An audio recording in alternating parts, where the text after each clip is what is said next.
Viva Voz, com Vera Magalhães.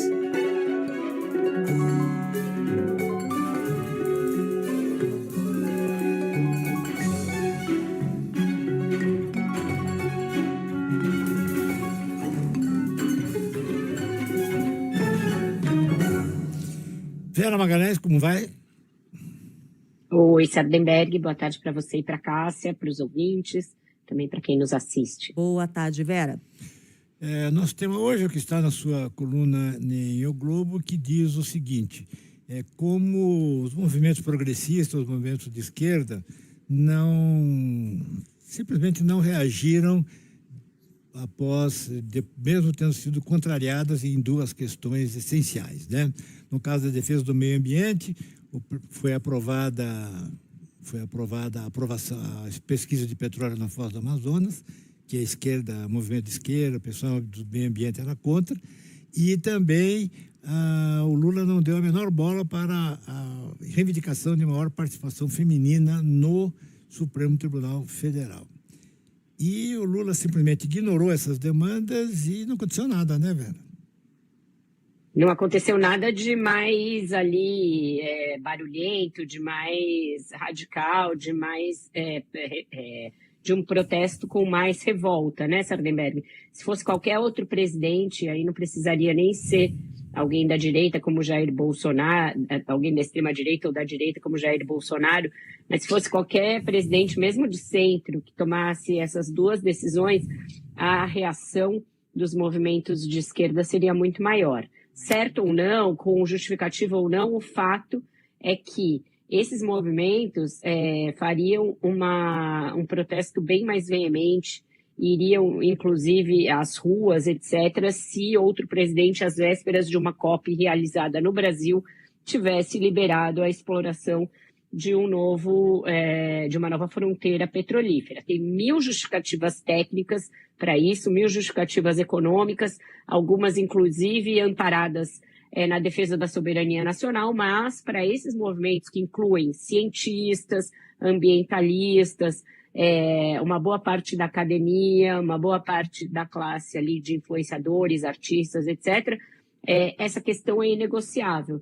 A abertura de uma nova fonte de extração de combustível fóssil é algo que quem defende a necessidade de você manter a temperatura do planeta aumentando em no máximo 1,5 graus em relação à era pré-industrial, não negocia e não acha que exista possibilidade de tergiversar a respeito de não se abrir uma nova fronteira. Então, a reação, se fosse qualquer outro presidente, teria sido bem maior, mesmo algumas entidades tendo anunciado que vão à justiça contra a exploração. A coisa teria escalado muito mais. Em relação às mulheres no Supremo, então, nem se fala, porque aí sim a reação foi muito, muito, muito mais tímida.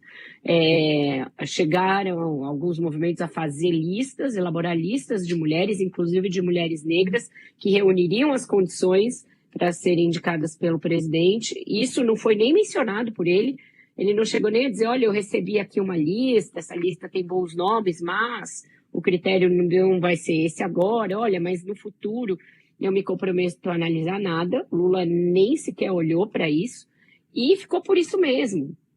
Quem mandou a lista não cobrou, quem recebeu não disse que recebeu e a coisa ficou mais ou menos por isso mesmo. Não passou de um lamento em redes sociais, quando muito, aquilo que se tinha a dizer. Isso, eu acho que isso diz muito sobre a dependência que existe na esquerda brasileira da figura do Lula, da persona do Lula.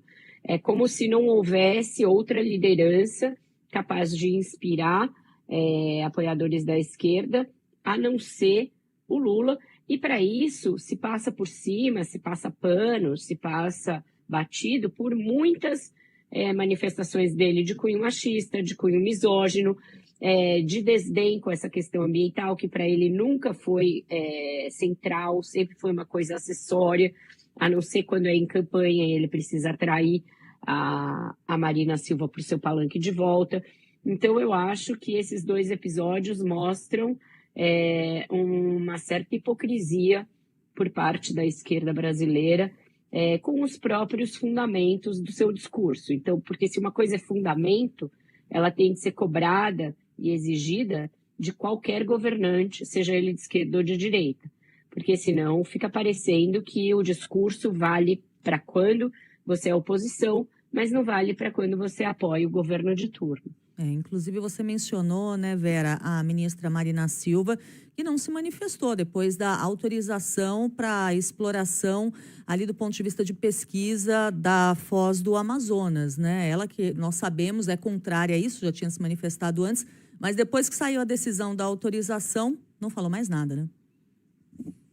Eu acho que isso mostra o quanto ela ficou contrariada, Cássia, principalmente porque a decisão se dá cerca de 20 dias antes do início da COP no Brasil. Ela claramente vai ser uma das estrelas dessa COP, é a ambientalista brasileira mais conhecida no mundo, é uma espécie, mesmo ela não sendo presidente da COP, não tendo um cargo executivo na COP, ela é a ministra do país sede e ela é o principal símbolo da luta ambiental brasileira nesse momento. Então ela vai ser cobrada a falar todos os dias até lá. E aí o que eu apurei? Ela vai falar hoje. Tá? Isso acho que a gente está trazendo em primeira mão aqui.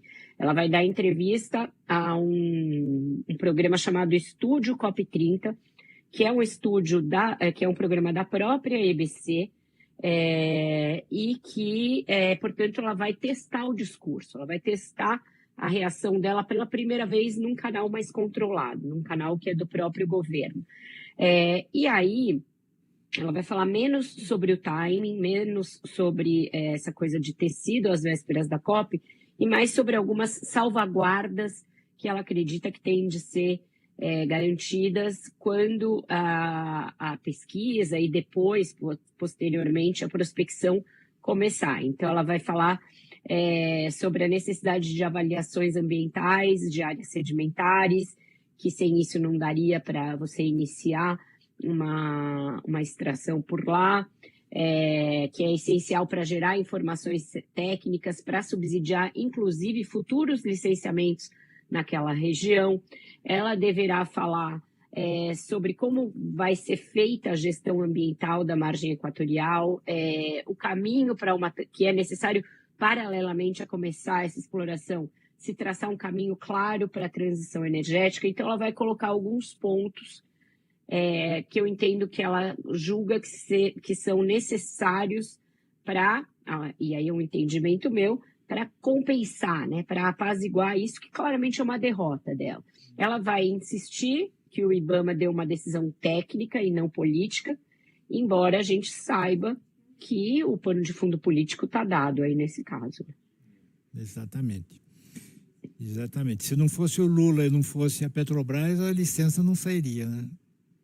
Exatamente, porque o IBAMA continuaria mantendo a sua posição. A posição técnica era aquela anterior, de que não havia viabilidade. Certa ou não, era essa a posição. Precisou de um empurrãozinho político para que a coisa mudasse. Um baita empurrão, eu diria. Quase um, né, solavanco político. Pênalti. Pênalti político. Tá certo. Vera, obrigado, Vera. Até amanhã. Até amanhã, um ótimo jornal para vocês. Tchau, Até tchau. mais, Vera.